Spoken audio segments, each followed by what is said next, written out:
You touched something red today without thinking twice. A stop sign, a warning label, maybe just a shirt. It barely registers. But 80,000 years ago, red meant something you would die for.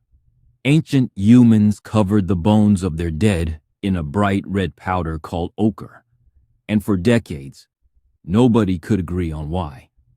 Was it decoration? Was it ritual? The real answer is far stranger than either. Ochre is just iron oxide ground into dust.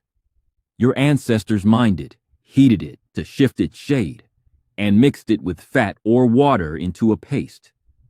Then they rubbed it directly onto the bones of the dead, sometimes after the flesh had already decayed and been removed. This wasn't a quick gesture. It took time, effort, and travel, since good ochre deposits weren't always close by. Why would anyone bother for a body that could no longer see the color at all? Archaeologist Paul Pettitt, who has spent his career studying the origins of human burial, argues that the ochre wasn't for the dead person at all. It was for the living. Red, to the human eye, reads instantly as blood, as life, as danger. Painting a corpse red may have been an attempt to visually restore what death had taken away, to make the body look alive again in the eyes of the mourners standing over it. The color did the emotional work that words couldn't yet do. There's a second layer researchers have uncovered.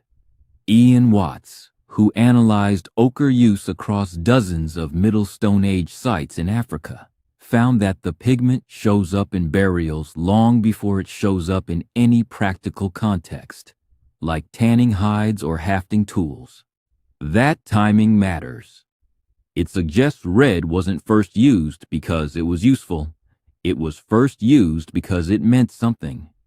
Death, for the first time in the archaeological record, had become a symbol, not just an event.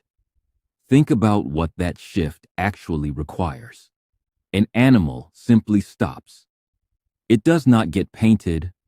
It does not get remembered in a color chosen on purpose.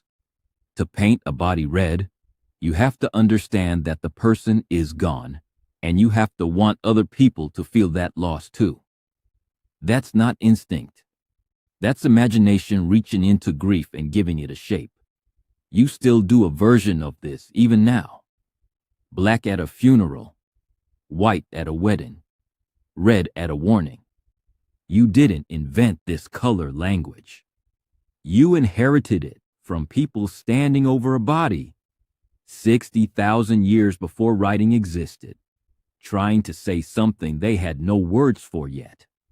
So the next time something red catches your eye and barely registers, remember that it once meant the difference between forgetting someone completely and making sure they were seen one last time.